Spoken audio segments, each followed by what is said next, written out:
This is a fine specimen of plasma fire, and there's something very unique going on here with the road. So I'll walk back over here while this person drives by and just show you all the evidence everywhere here in this one little small spot of plasma fire.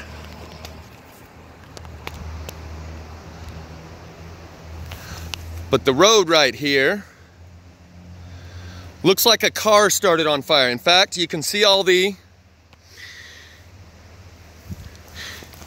are what's left of the steel-belted radial tires.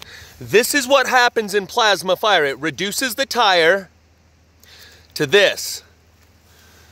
This is one of the effects that I've seen multiple times.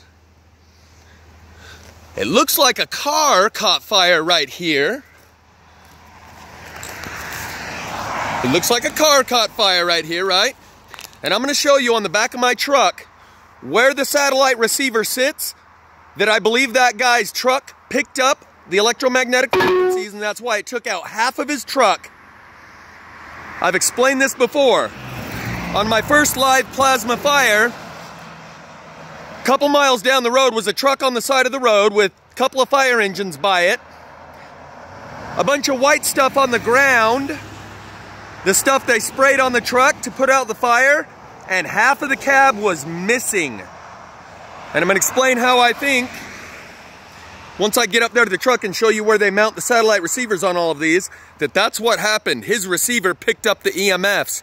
And as he drove through that EMF field where I filmed my first live plasma fire, 5 miles down the road, half of his truck was missing, half the cab was missing.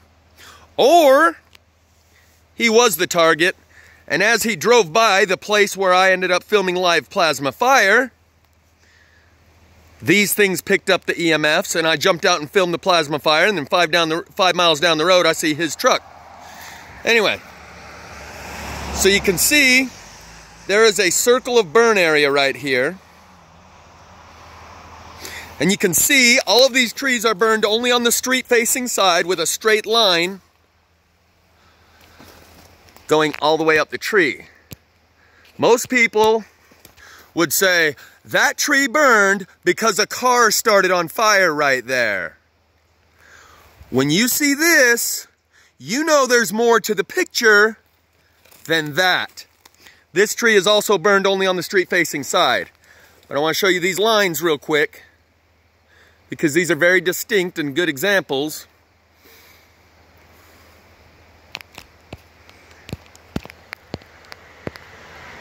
Goes all the way up the tree like that, burnt on one side. Like a shadow line. If the light, where's my finger? If the light was hitting the round tree from this side, there would be a shadow line right there. Or if the electricity was coming up through the tree and going out one side, it would produce that same burn line.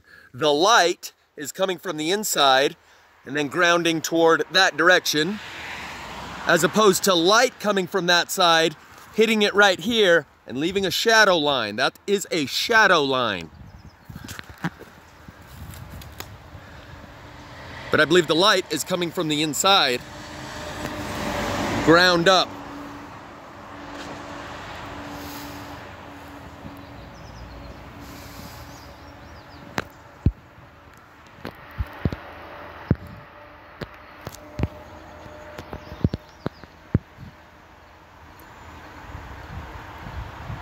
Okay.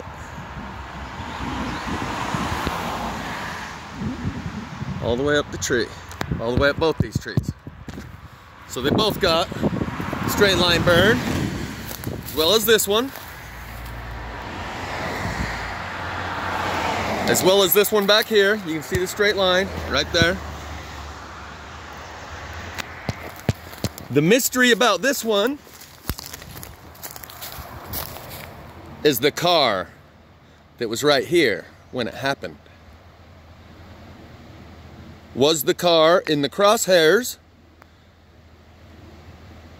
and pulled over here? I don't know what happened. I'm taking guesses, you guys.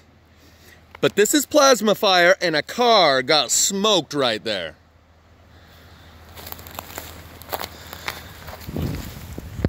That's one of the spindle for the axle, I would think. Or a trailer, a pole trailer. That's what's left of some of the plastic of the lighting. So maybe someone left a trailer here, they got a flat or whatever, pulled their trailer over, left it on the side of the road, and it worked as the antenna. Or something. I'm just taking shots in the dark here, because as you can see, nothing else burned around here. It's all lush and green. Cache National Forest Guard Station, in case you happen to be cruising through. I'm going from Bear Lake to Logan, Utah, on the road that goes through that canyon from one to the other. Up here on the tree, you can see the same straight line burn.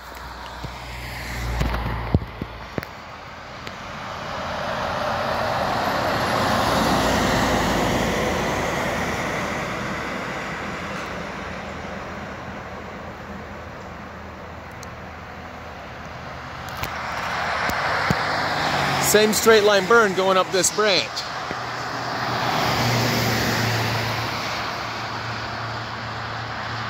And you can see it also on this branch right here. So I've just been developing my theories about how this works, but I think I'm pretty close to accurate when I say that those are all shadow lines. Those are all shadow lines that look as if the light came from this way and burnt them from the outside. Because when you have a light bulb in a room, in my living room, this is where I figured this out, and it hits my stovepipe that's round, it leaves a straight shadow line along the side. And my neighbor's house, I'll include the link in the description,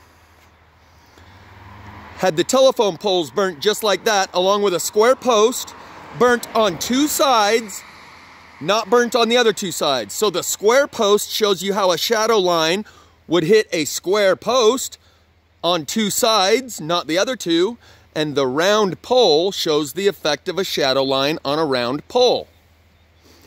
That was from my neighbor's house. I still have that square post sitting in my living room.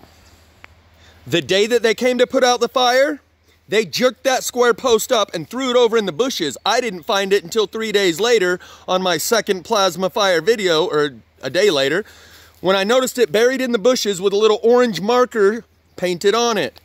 Why'd they jerk that post up and throw it over there in the bushes? So that the firemen, like they could tell my dad or whoever they told, oh, cigarette butt. Yeah, it was a cigarette butt. So we've seen plenty of plasma fire, so I'm going to just document the rest of this part real quick. That looks like fiberglass. That's what the trailer was made out of, I assume. Or whatever it was. Maybe a boat, a jet ski, something like that. The shattered glass, if it were melted glass, I'd say that's another good indicator of plasma fire, but I don't need more indicators. They're all over here. So, as soon as I show you a couple of those, I'm gonna grab some shit like this. Melted aluminum, that's the bumper. Taking this with. Because that takes some super high heat to produce that kind of melting. Right next to completely unmelted. I've shown this plenty of times where something can burn super hot right here, like the laser or the curtain of energy is coming up out of the ground. When my first plasma fire, I showed there was a curtain of energy coming out of the ground where a fiber optic cable is laid in the trench that lasered in half the little thing you set on the side of the trench that says caution, fiber optic cable buried here so that the next guy coming along won't dig it up. That thing flopped over and was lasered in half.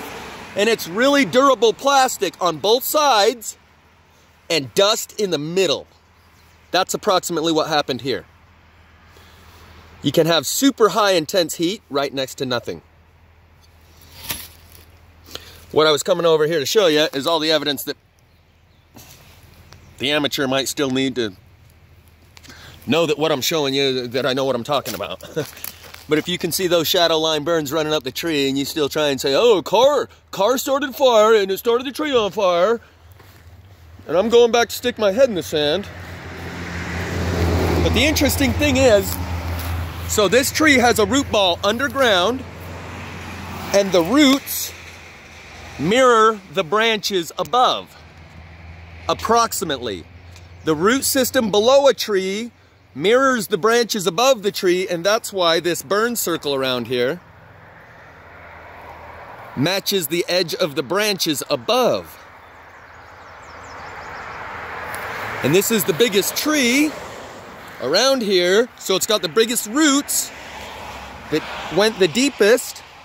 And it might just be coincidence. Someone parked their trailer there.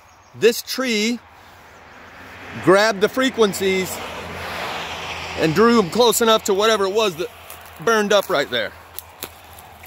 Again, I'm guessing. I'm not an expert, but in a way, I am. I'm the world's leading plasmologist in the civilian sector. Because obviously I'm not the only one that knows about this. When the firefighters say, oh, this is a crime scene under investigation, it's restricted area, you're not supposed to be here. More melted aluminum. Booyah!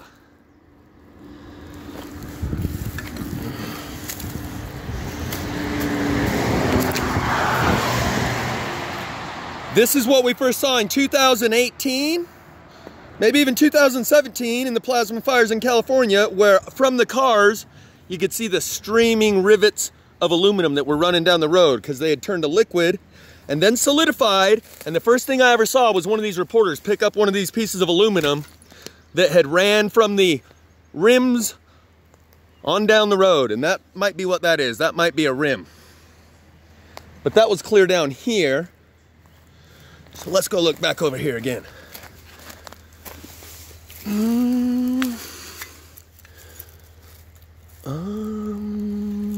Not sure. Not sure. Huh. Anyway, there's a little more melted aluminum here. It's a pretty solid piece. We'll go ahead and throw that up there too. I think I'm going to take a couple of these pieces with me. This looks like part of a radiator, maybe? Those are like paper fins. Huh. More melt. Oh, this is the first piece we looked at. I'm gonna go throw it along with my collection over here.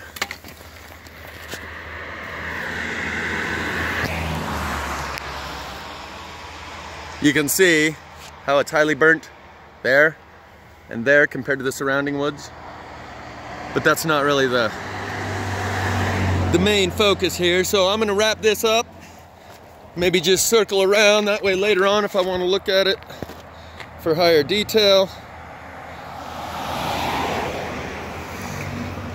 That's the main attraction.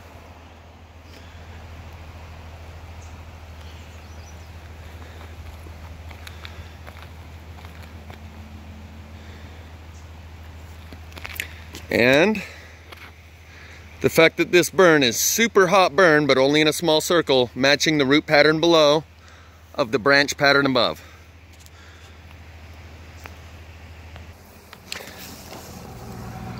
More melted aluminum. Maybe I'll send some of this to old Mental Boost and he can run some tests. I'm sure he's got plenty of that stuff already. He's already got plenty of tests he's ran and plenty of material that he's ran tests on. We don't need any more tests. We already know what's up.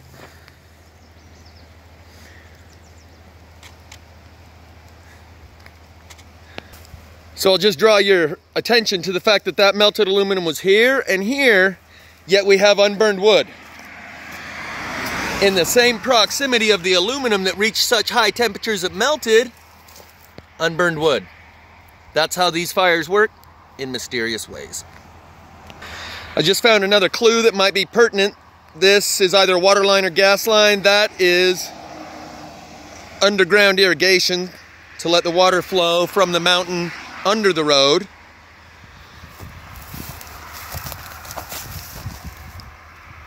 And here's a clue as to what it was that burned.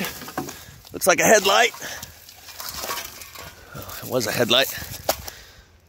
It appears to be a headlight. Maybe I'll throw that up on the road and dissect it here in a minute. But that might be a clue. This pipe that goes underground is a good conductor of electricity. Combined with the huge roots, somehow they melted a car while leaving half of the wood unburned. Okay? This is what's going to continue to happen. Okay, so we can tell this happened at least a year ago because there's new growth growing out of the burn area. What I'm showing you right here is the shattered bottle, and that's melted glass. I believe glass takes an even higher temperature than aluminum to melt. I have a melted glass bottle at home from the fire called Old Man Thane said he did it. When the farmer drove by and said, yeah, I did that. I did that. I just bring my, extra wood that I have that I want to burn. I throw it on the old stump. That's the level of cognitive dissonance that this kind of stuff triggers in people, that they will claim, oh, I did it, to avoid acknowledging what the fuck's going on. So, expect that from people, and you'll have a lot easier time accepting it when they do it, because you expect it. You're not surprised, you're not disappointed. You had an appointment with them, scheduled right here and right now for them to go into a deep state of denial, so you won't be disappointed. Expect it. Make that appointment. Know that when you show them this stuff, they'll grasp at threads. They'll even say, I did it.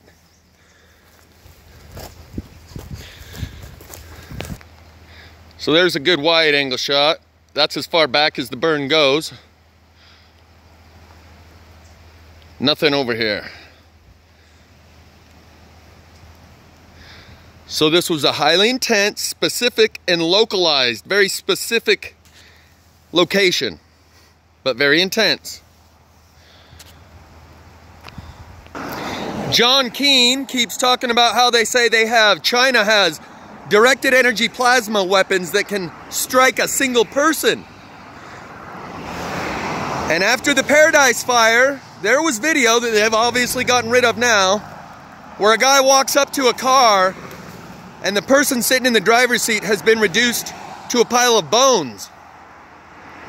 Like spontaneous human combustion, and that might be what the Chinese directed energy weapon produces, is something like what we've labeled spontaneous human combustion.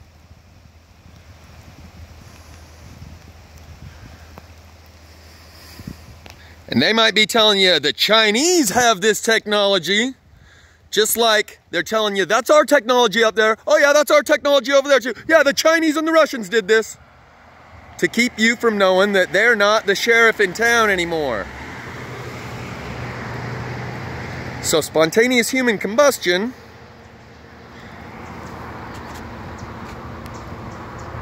might have never been it may or may not be a technology using mechanical devices as we think. Some people think this plasma is like a living, conscious being. Plasma beings is it's a thing, they say. I don't know. Watch how this glass is disintegrated to the point where it's a whole piece on dirt, soft dirt. You see it's soft dirt I'm pressing up against.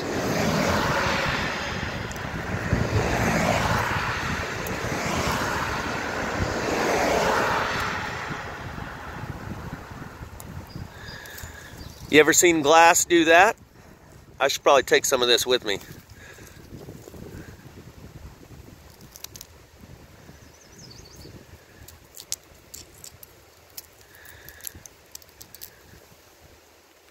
This looks like it was off of a small motor. I don't know what that means or if it means anything.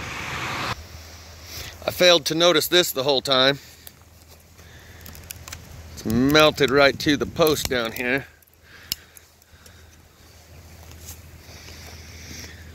But that was right at the edge of the fire. Here we have a small spot fire that started up separate from the main fire. because the main fire only went to about there. You can see at the base of these trees, it's burned more right at the base of these trees than right there. So that wasn't a surface fire that burned the foliage that came over here. That was an underground finger of the lightning that reached over here and grounded to the roots in this tree.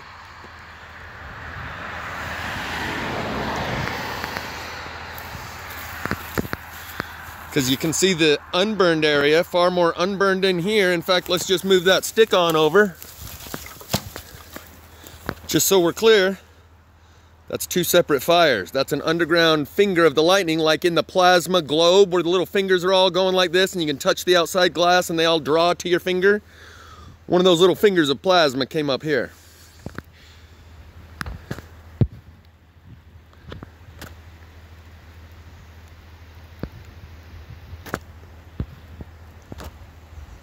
Unburned there. The other fire starts here. And it's only because there was this dip in the ground, otherwise it would have been unburned there too. I believe this dip in the ground right here, if this wasn't here, then I don't know. I'm just shooting in the dark now. But what I do see is a separate plasma fire popped up right there. That's its own little offshoot. And you might see another one here or there if you looked real close and went and searched around the edges here, but no need for all that. So just one final note, you can see the main tree here is unburnt on the back side here, and it has that straight line shadow burn that basically only burnt it on that front side. But it's not because there was a car burning here and so much heat radiated over and hit that tree, or these ones wouldn't have the same burn pattern. And that's what the average person would think. They'd say, oh yeah, car started fire there and it started a grass fire, and those just got burnt from the radiating heat coming from the car that was on fire there. So you really have to have been following along in order to even understand what we're looking at. What people do is when they see something they don't recognize, they assign it the meaning of the closest thing to it that they do recognize. Because they've never heard or seen, understood what's going on here, the only thing that's even close to it that they recognize is fire. Fire is a symptom of what's going on here, not the cause. Fire is like a side effect. The surface fire of the stuff that catches fire is like a side effect of what's going on here, not the cause.